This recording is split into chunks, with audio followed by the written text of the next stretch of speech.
बिस्मिल्लाहिर्रहमानिर्रहीम। ऐसी ख़वातीन जिनमें जिनसी डिज़ायर्स कम हैं, सेक्सुअल एक्टिविटी करने को दिल नहीं करता, अपने पार्टनर के साथ खुश नहीं हैं और जिनसी कमी है।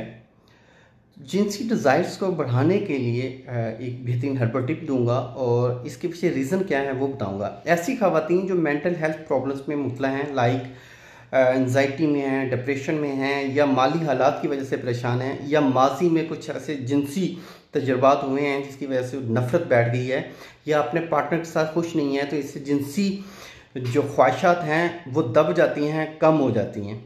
और इसके साथ हार्मोन्स का डिस्टर्ब होना, हार्मोन्स के अगर डिस्टर्ब हैं, पीरियड्स टाइम पे नहीं आते, हार्मोन्स डिस्टर्ब होने की वजह से वेट भी गेन हो रहा है, तो ओबेसिटी की वजह से भी डिज़ायर कम होती हैं। तो इन सब चीज़ों को मद्देनज़र रखते हुए जो ओबेसिटी की पेशेंट हैं, ओबेसिटी को कंट्रोल करें, मोटापा कम करें, वेट को एक आइडियल वेट लेके आएँ और उसके साथ जिंसिंग का इस्तेमाल करें। जिंसिंग के आप ज़ीरो साइज़ के कैप्सूल बन लें। जिंसिंग बाज़ार से मिल जाती है ईज़िली, थोड़ी कॉस्टली है।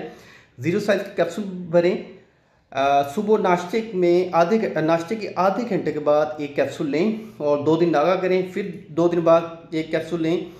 और मेथी का इस्तेमाल ज़्यादा से ज़्यादा करें, आड़ू का जूस ज़्यादा से ज़्यादा पिएँ, इंशाल्लाह फ़ायदा ज़रूर देगा। अल्लाह आपका हामी नासिर हो।